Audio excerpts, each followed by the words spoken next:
Sa kanilang unang Big Intensity Challenge, masusubok ang bilis, talino at determinasyon ng mga housemates. Para dito may mga tanong na nasa loob ng 6 na envelopes na dapat nilang masagot at ang hinahanap na sagot ay nasa wikang Filipino. Gamit ang spatula, kailangan nilang ma-flip ang letter Q para ipakita ang unang letra ng kanilang sagot sa bawat tanong. Pwede lang silang pumunta sa susunod na envelope kung masagot na ng tama ang kasalukuyang tanong. Ang pinakamabilis na kapuso at kapamilya na makakagawa ng task na ito ang unang 2 housemates na makakakuha ng final duo medal at magiging ligtas mula sa nominasyon ngayong linggo. Unang maglalaban para sa medalya ay ang mga kapuso housemates. God bless me, Lord. Ang iyong Big Intensity Challenge will start now. Ano ang unang letra ng tinaguriang Hari ng Kagubatan? Adan? H. Hari. H. Hari ng Kagubatan. Hari ng Lion. L. Leon. Pinaka-challenging ko yan, hindi naman talaga masagot yung tanong. Kasi I feel like everybody could answer the questions po. Yung pag-flip, hirap naman ito. Yan. Tama. Next. Tarzan. T. Tarzan. T. Mali. Mali. U or unggoy? Wala din U eh. Wait lang. T. Tigre.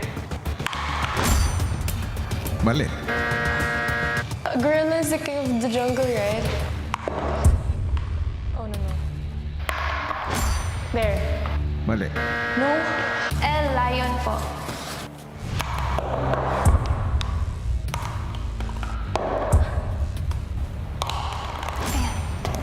Mali.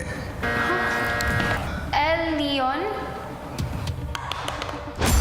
Tama. Leon?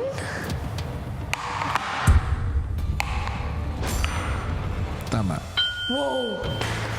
Hari ng Kagubatan. Leon. L. Leon. Tama. Bro. L for Leon. Tama. L. Leon.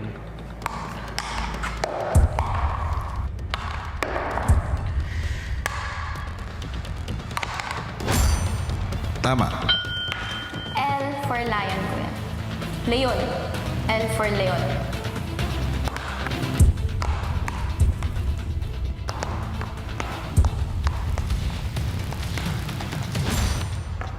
Tama. Sa pagpapatuloy ng unang challenge ng kapuso housemates, Tanong, ang unang letra ng bahagi ng katawan ng unang nakakaalam kapag may mabaho. K. Kilikili. Na unang nakakaalam. Ilong. I. Ilong.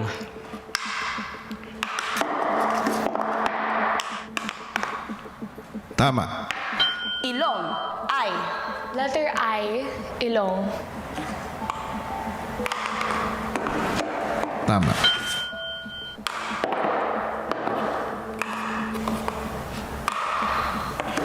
Tama. I. Ilong.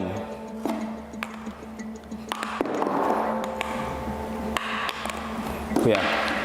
Tama. I for ilong. Tama. kung may naging mabilis sa ikalawang tanong, may mga nalito naman sa pagsagot. L, ilong po. Mali. L for ilong. Anong letra yan? I po for ilong. Anong sinabi mo kanina? L po. Ay, ilong po, kuya. Yan. Tama. I for ilong po. Tama. Para sa ikatlong tanong, Ano ang unang letra ng bagay na di umano'y tinago ni Yamashita? G. Ginto. That's in Cagayan de Oro. Ginto, G.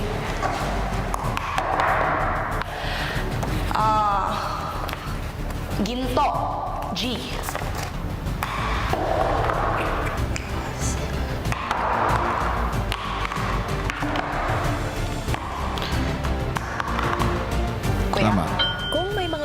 na nakasagot. Ilan naman sa kanila ang hirap sa ikatlong tanong. Kuya, try.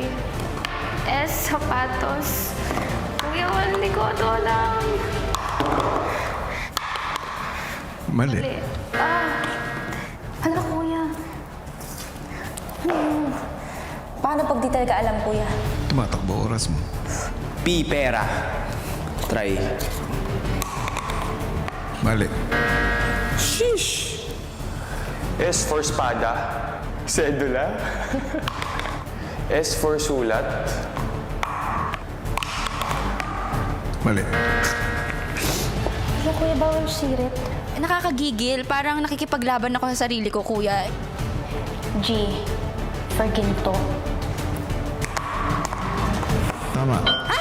Ginto. G, ginto. Fudge. Tama.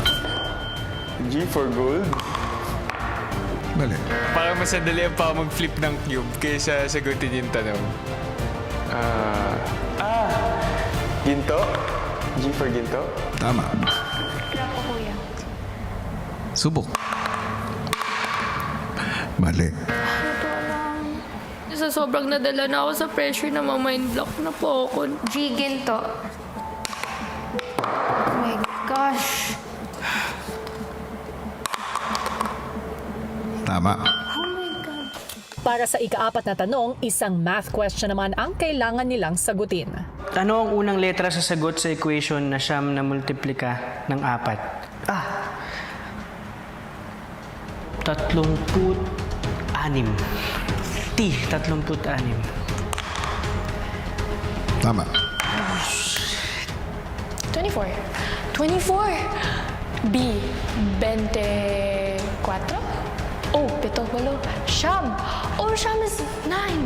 36. 36.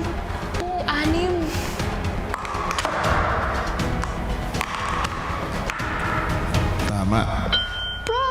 9 times 9, 18, 736. 36. T, 36. Kuya, lahat naman po ng questions niyo, kuya, ay answerable po. Kaya po yun sagutin din ng mga high school student. Tama pa. Tama. Walo, siyam. Sikaw. 36. T, 36. Bruh. Tama. Come on. 24. L for 24. Mali. D, 24. Mali. Siyam, 4, 9. Nahirapan ako sa math. Para ako nagja-juggling magbilang. Pupo ba na? T for 32. Correct. Mali. 4 na nga ang nakausad sa ika-5 tanong. Makahabol pa kaya ang 3 nahuhuling housemates? At sa huli, sino nga kaya sa Kapuso housemates ang makakakuha ng unang medalya? Abangan bukas! Your big intensity challenge starts now. Mali. Hari ng kagubatan. Mali. East, kanan. Kuya, di ko talaga alam. Gusto mo pa bang magpatuloy? Bukas yan, dito lang sa Pinoy Big